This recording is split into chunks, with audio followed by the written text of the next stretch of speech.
విడిచిపెట్టండి. రెండింటిని విడిచిపెట్టమన్నాడు. ఏంటి అవి విడిచిపెట్టడం? విడిచిపెట్టడం అంటే పక్కకు పెట్టేసేయండి, ఇక మనకు పనికిరావు అన్నట్టు. ఫస్ట్ది భారము. ఏంటట?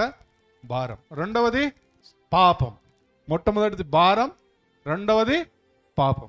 భారాన్ని పక్కకు పెట్టడం అంటే మన లైఫ్లో చాలా రకాల సిచ్యువేషన్స్ జరుగుతుంటాయి. సమస్యలు వస్తాయి, ఇరుకులు వస్తాయి, ఇబ్బందులు వస్తాయి. ఎవరైనా యేసుప్రభు దగ్గర రండి అన్నీ మంచిగా అయితే అన్నాను అనుకో, వాడు మీ చెవిలో పెద్ద పువ్వు పెడుతున్నాడు అన్నట్టు. యేసుప్రభు దగ్గరకు వస్తే ఏమవుతుంది? రక్షణ వస్తుంది.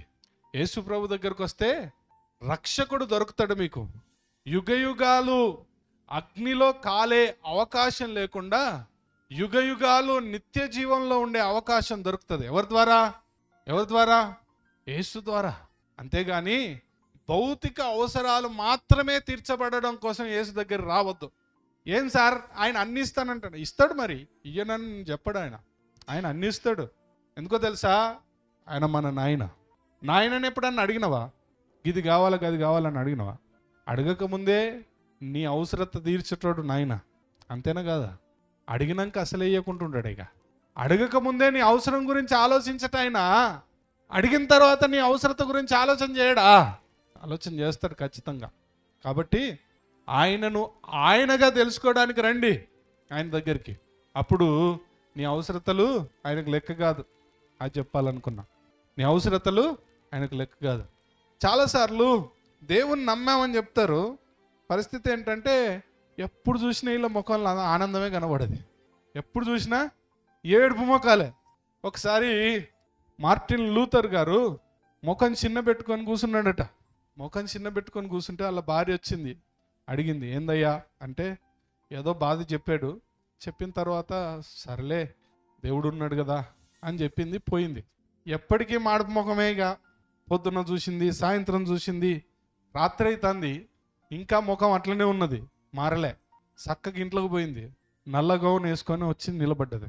ఆ దేశంలో నల్ల గౌన్ వేసుకుంటే ఎవడో చచ్చిండని ఆయన ముందుకు వచ్చి నిలబడంగానే ఈయన కంగారుగా లేచి, ఓ ఎవరు చనిపోయారు అని అడుగుతాడట. ఆమె సైలెంట్గా ఏమందో తెలుసా? దేవుడు చచ్చిండు అన్నమాట. ఏమన్నది? దేవుడు చచ్చిండు అన్న. ఏ పిచ్చిదానా ఏం మాట్లాడతాను? దేవుడు చచ్చిపోతాడు. మరి నువ్వు ఎందుకు ఎట్లున్నావు? దేవుడు చచ్చిపోయింది అనుకున్నావా? సజీవుడైన దేవుని నువ్వు నమ్ముతున్నావు. నీ భారమైన పైన నీ దుఃఖమును ఆనందంగా మార్చే దేవుడు ఆయన. హల్లెలూయా, హల్లెలూయా. ఆయన పైన నీ భారం.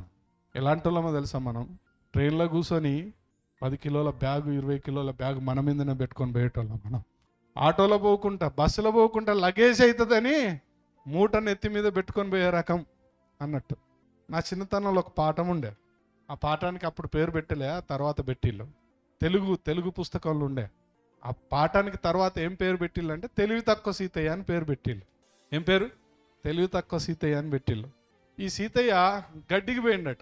దేనికి పోయిండు? గడ్డికి పోయిండు. గడ్డి కోసుకున్నాడు, మోపు కట్టుకున్నాడు. పోతా గాడిద నెంబడి పెట్టుకొని పోయిండు. దేన్ని? గాడిద నెంబడి పెట్టుకొని పోయిండు. సరే గడ్డి మోపు కట్టుకొని నెత్తి మీద పెట్టుకొని ఈయన పోయి గాడిద మీద కూర్చున్నాడట. గడ్డి మోపు ఏడున్నది? నెత్తి మీద ఉన్నది. ఈయన ఏడున్నాడు? కాసేపు ముందడికి పోయినాక ఒక ఆయన కలిసిండట, నాలంటాడు. కలిసి, ఏమయ్యా సీతయ్య, గడ్డి మోపు నెత్తి మీద ఎందుకు పెట్టుకున్నావు? ఆ గాడిద మీద పెడితే అయిపోయేది కదా అంటే, అప్పుడు అంటాడట ఈ సీతయ్య, నా గాడిదకి బరువు కాదా? ఏంటిది అది? నా గాడిదకి బరువు కాదా అంటాడట. మనం కూడా అలాంటి వాళ్ళమే, నవ్వినాం కానీ మనం కూడా అలాంటి వాళ్ళమే. దేవుని నమ్మినామంటాం, భారం అంతా మనమే మోస్తా అంటాం. మనకెప్పటికీ టెన్షన్ ఎందుకో తెలుసా? మనకెప్పటికీ బాధ ఎందుకో తెలుసా? ఎప్పుడు ముఖం ఎందుకు మార్చుకొని ఉంటామో తెలుసా? మన దేవుని పైన మనకు విశ్వాసం లేదు. విశ్వాసం ఉంచిన వాడు ఆయన పైన ఆధారపడి ఆనందిస్తూ ఉంటాడు. పౌలు, చెరసాలలో ఏందయ్యా నీకు ఆనందం? ఏంది నీ ఆనందం చెరసాలలో అంటే, ఊకో నాకంత దేవుడే అంటాడు ఆయన. ఏమంటాడు? అరే ఓడ పలిగితే అక్కడేం ఆనందమే నీకు? అరే ఉంటే దేవుని కోసం, సస్తే చూడండి ఆ మాట. ఫిలిప్పీలకు రాసిన పత్రిక 1వ అధ్యాయం 21వ వచనం చదవండి. అరే ఏంద్రాబాయ్, ఇదంతా రివర్స్ ఉన్నది. ఇదంతా రివర్స్ లేదు. ఎవడన్నా సత్తే లాస్ అంటాడా, లాభం అంటాడా? సత్తే లాభం అంటాడు ఎవడన్నా? లాసే కదా. మా ఇంట్లోకి ఆయన పోయిండు అంటారు. కానీ చనిపోయిన ఆయనకు లాసా లాభమా? నిజంగా యేసు ప్రభు నమ్మినోడైతే ఈ మాట చెప్పగలుగుతాడు, లాభం అని. నాకు లాభం అని ఎందుకంటాడో తెలుసా? నేను బతుకుతుందే ఆయన ముఖం చూడాలని. ఎందుకు బతుకుతాను భూమి మీద? క్రైస్తవులం ఏమున్నా సార్, ఓ బిల్డింగ్ కట్టుకోవాలి, నా బిడ్డ పెళ్లి చేయాలా, కొడుకు పెళ్లి చేయాలా, చెయ్యాలా, బాధ్యత అది. కానీ అల్టిమేట్ అది కాదు. దానికోసం బతుకుతలేం భూమి మీద. మనం బతికేది దేనికయ్యా అంటే, ఎప్పుడు సత్తామా ఆయన ముఖం చూద్దామా అని బతుకుతున్నాం. భూమి మీద బతికేది దానికోసం. పౌలు అందుకే అంటున్నాడు, భూమి మీద బతికితే ఆయన కోసం బతుకుతా, చచ్చిపోతే మస్తు లాభం, ఆయనతోనే ఉంటా. బతికితే ఆయన కొరకు, సస్తే ఆయనతోని, బిందాస్ లైఫ్. అవునంటారా కాదంటారా? అందుకు ఆయన ఏ భారం లేదు ఇంకా ఆయనకి. దేవుని కోసం పని చేయాలనే భారం తప్ప ఏ దుఃఖము, ఏ ఫ్రస్ట్రేషన్ లేదు ఆయనకి. ఆయన సంతోషంగా బ్రతికాడు బ్రతికినంత కాలం. దేవుని పైన భారం ఉంచేవాడు ఎలాగ ఉంటాడంటే నెమ్మదిగా ఉంటాడట. విశ్వసించువాడు ఏంటదట? కలవరపడట. కలవరపడడంటే ఎప్పటికీ టెన్షన్ ఫీల్ కాడు. నాకు దేవుడు ఉన్నాడు, ఆయన చూసుకుంటాడు అని ఫీల్ అవుతాడు అంతే. దేవుడు ఉన్నాడు, ఆయన చూసుకుంటాడు, ఆయన పైన ఆధారపడతాడు అంతే. అందుకే ఏం పక్కకు పెట్టమన్నాడు?